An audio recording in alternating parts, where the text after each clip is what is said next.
अस्सलामुअलैकुम वरहमतुल्लाहि वबरकातुहू। अऊज़ु बिल्लाहि मिनश्शैतानिर्रजीम। बिस्मिल्लाहिर्रहमानिर्रहीम। आज मैं आपको आयत करीमे की फ़जीलत के बारे में बताऊंगी। ला इलाहा इल्ला अंता सुब्हानका इन्नी कुन्तु मिनज़्ज़ालिमीन। ला इलाहा इल्ला अंता, ए रब्बे ज़ुल जलाल, आपके सिवा कोई माबूद बरहक नहीं, आपके सिवा कोई इबादत के लायक नहीं।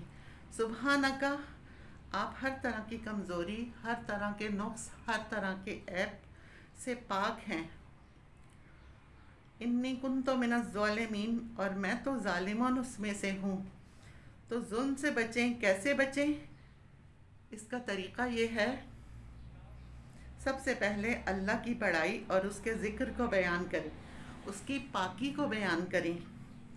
ला इलाहा इल्लल्लाह, अल्लाह की हकीकत को अपने अंदर उतारें। ये हमारे हलक तक तो रहती है, लेकिन यह हमारे क़ल्ब तक नहीं जाती, यानी अपने दिल में भी इसे उतारें। जब यह हमारे दिल में उतरेगी तो इसमें आज़म है, तो इसकी बहुत ज़्यादा ताकत भी है, लिहाजा इसको अपने अंदर उतारें। हज़रत यूनुस अलैहिस्सलाम इस कलमे की वजह से मछली के पेट से निकले। एक तरफ अल्लाह की पाकी बयान की, दूसरी तरफ अपनी गलती का इतराफ़ किया। तो अल्लाह ने बताया कि वो मछली के पेट में नमाज नहीं पढ़ रहे थे, वो तस्बीह पढ़ रहे थे। क्या पढ़ रहे थे? ला इलाहा इल्ला अंता सुब्हानका इन्नी कुन्तु मिनज़्ज़ालिमीन। तो तस्बीह करना उनकी निजात का सबब बना। याद रखें, इंसान का नेक अमल उसके करने वाले को उठा खड़ा करता है। खुशहाली में की गई इबादत तकलीफ़ में काम आती है। जैसे आम दिनों में आप अच्छी ग़िज़ा खाती हैं, अगर आपकी इम्यूनिटी अच्छी हो तो अव्वल तो जरासीम असर नहीं करते, अगर इन्फेक्शन हो भी जाए तो जल्दी कवर कर लेते हैं। इसी तरह बुढ़ापे में रिकवरी लेट हो जाती है, क्योंकि जिस्म में ताकत नहीं होती।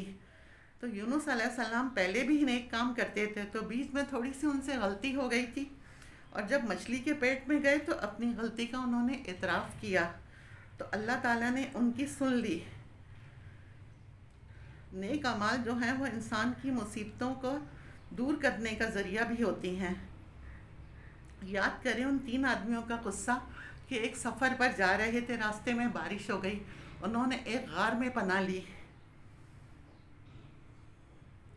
जब वो गार के अंदर जाते हैं तो एक बहुत बड़ी चट्टान टाइप का पत्थर आकर गिर जाता है, और गार का जो एग्ज़िट होता है, जो बाहर जाने का रास्ता, वो बंद हो जाता है।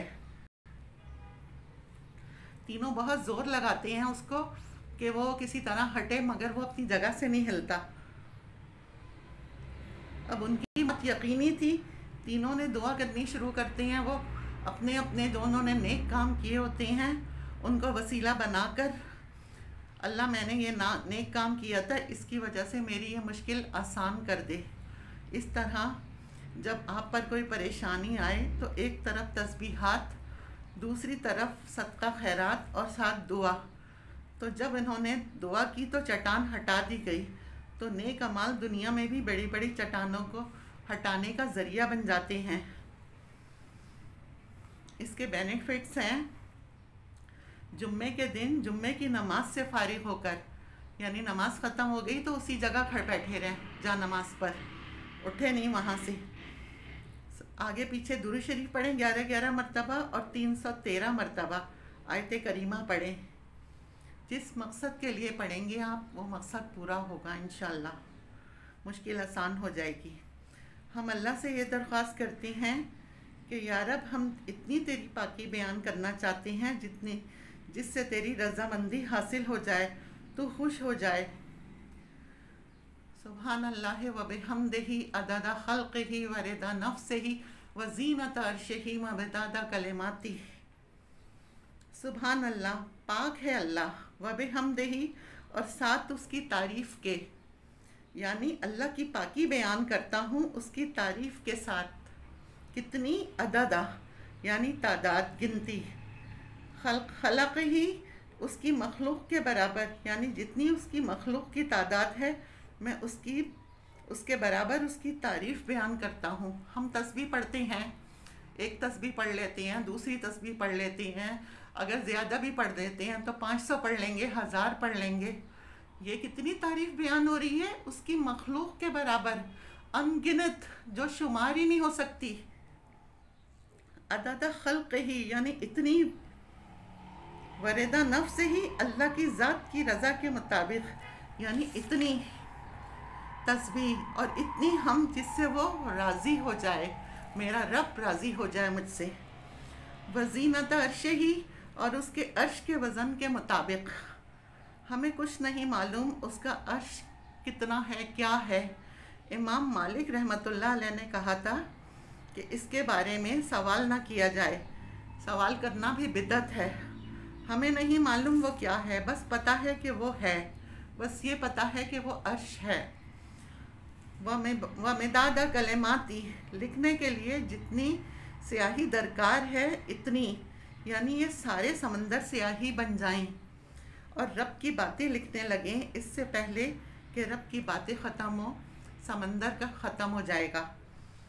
एक और जगह आया है कि 7 समंदर ऐसे और भी ले आए जाएं और वो भी स्याही बन जाएं और वो समंदर भी ख़त्म हो जाएं, जब भी मेरे रब की हमद ख़त्म नहीं होगी, उसकी तारीफ़ ख़त्म नहीं होगी मेरे अल्लाह की। इतनी तारीफ़। तो ये दुआ अपनी दुआ में सबसे पहले मांगे। ये बहुत अच्छी और बहुत बेस्ट दुआ है, इसके बहुत अच्छी मीनिंग है। आयत करीमा, ये वजीफ़ा कुरान से साबित है। कुरान ने में इस वजीफ़े को बताया है, उससे साबित है। और जहाँ तक 1.25 लाख का कॉन्सेप्ट है तो ये हमने अपने बुज़ुर्गों से सुना है, ये हदीस से साबित नहीं है 1.25 लाख।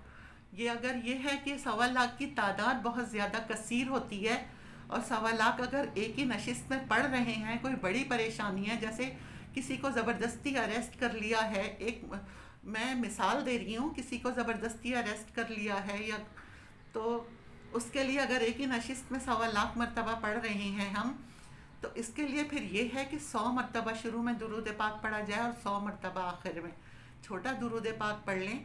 क्योंकि दुरूद पाक जो है ना वो इसकी ये गर्म है, इसमें तासीर जो है ना जलाली है, तो दुरूद पाक ठंडा है, वो इसको बैलेंस करने के लिए पढ़ा जाए। फिर एक ही नशिस्त में ये पढ़ेंगे तो इंशाअल्लाह ताला कि इसमें तो इसमें आज़म है, और इतनी बड़ी तादाद में जब पढ़ते हैं तो फिर वो मामला हल हो जाता है। इसलिए बुज़ुर्गों से ये सुनते आए हैं और अमल भी करते आए हैं। लेकिन अगर इतनी बड़ी तादाद में नहीं भी पढ़ सकते तो आप रोज़ाना भी एक तस्बीह पढ़ लें, ना पढ़ने से तो बेहतर है। और अगर एक 313 मरतबा ये है कि फिर वो एक बड़ी तादाद में आ जाती है कि आप बहुत बड़ी तादाद नहीं पढ़ सकते, तो आप 313 दफ़ा पढ़ लें। अल्लाह पाक इंशाअल्लाह इससे काम कर देते हैं। बस ये है जिस मकसद के लिए आप पढ़ेंगे। अल्लाह पाक हमें और आपको अमल करने वाला बनाए और साबित कदम रखे। आमीन। वाखिर दावाना अनिल हम्दुलिल्लाहि रब्बिल आलमीन।